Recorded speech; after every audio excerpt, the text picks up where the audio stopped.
This week, Wall Street cut $60 billion off the value of major media companies based on this kind of cord-cutting fear. Who was it was talking at a conference and said... ESPN. It was ESPN's.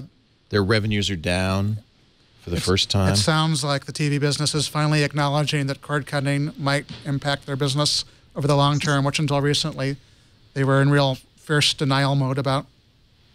Well, it's confusing because you read these statistics. ESPN, which is traditionally the cable channel people will pay the most for, they make the most money, something like $6.25 per subscriber. For them to make less is a big deal. But then you also hear statistics, people are watching more broadcast television than ever before. So I don't know which is true, but obviously media stocks really took a hit. Walt Disney, 21st Century Fox, and Viacom. Although the CEO of Cablevision said, not so fast, it's not that bad. We don't see, he told the Wall Street Journal, we don't see a landslide of cord cutting in the near term. James Dolan. Now, of course, he's talking to investors, right? So he's trying to shore up the stock. He says, I don't think the sky is falling quite yet. Nevertheless, Cablevision shares fell 2.7% on Friday and 5% over the 2 days.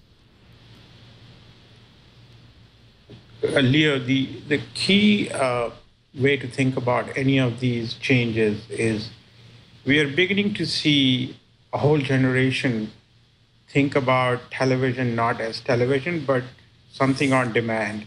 And then you have a generation behind them who think of video only in terms of devices, which they can hold in their hand and they can touch. I think that's exactly right. And so 10 years forward, these guys may stem the losses for a little while, do some financial engineering. 10 years down the line, the behavior of the consumer is very different. That's when, it's not cord cutting. It just is a different behavior. They're not watching television at all. Yeah, yeah. And I think this whole notion that, live sports is going to save their bacon and live events, I don't know. We don't know, what the consumers of tomorrow are going to adapt to these things or not. I don't know. I am really interested in trying to figure out how people consume television in the next 5 years to actually make a reasonable call on what the future looks like. But this one thing is for sure, the way things were, that's gone. That, 60 billion or 600 billion in their market cap, that just is irrelevant. These companies have been sitting and doing absolutely nothing, and that's why they are beginning to suffer. Well, cable companies first and then networks next. I mean, I think the networks are in denial about the fact that people aren't even watching TV. Go ahead, Jill. I'm sorry. Yeah, there's been some really great stories about MLB, which was one of the first leaders, I think, in getting to the online space. So the MLB TV people, Major League Baseball, were really trying to offer some kind of online experience early on. They knew that they had a worldwide audience of people watching baseball who couldn't always watch it because they didn't have U.S. network television. So in the early days of MLB TV, it was awful. It was like watching a pixelated video game, frame by frame. It was terrible.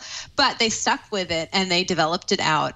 And we're an MLB household, so we use it quite frequently. But at 3 in the morning, unfortunately. Yeah. We have actually. I have to start the game because I'm allowed to see the final scores. Ah. So I'm in charge of starting the game. I see. But yeah, after the fact. But what happened was HBO hired some people from MLB who had worked on that product. HBO Now was based on MLB. Now, exactly. And they said, we really need somebody who has expertise. And nobody had any expertise. Including their own giant in-house, very expensive HBO Go team up there in Seattle. Right. Who all Except left. for the MLB people. So I think, and I think HBO has been a huge story this year. Yeah. Once they offered that a la carte service, that's going to be a real, I think it's going to set the tone for a lot of other channels. ESPN went over the top with Sling TV. I think Sling has been a big deal, and I think we'll look back at Sling as having been really important. Yeah.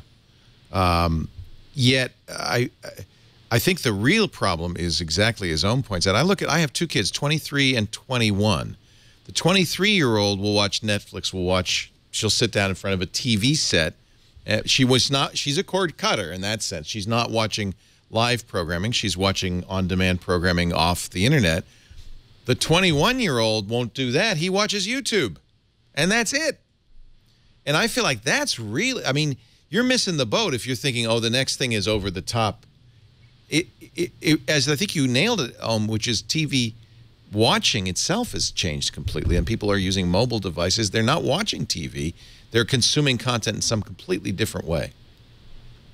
I think what it does is it basically all the economics of our television and entertainment ecosystem is built on mass audience, right? Right. And we are going into more, like fractional audience over a long period of time. And there will be hits, and there will be some people who will do really well with the hits, like, HBO and True Detective or Sopranos type of shows will succeed. You think there's a future for that kind of programming, that kind of event programming? Absolutely. I think great storytelling is great storytelling. Yeah.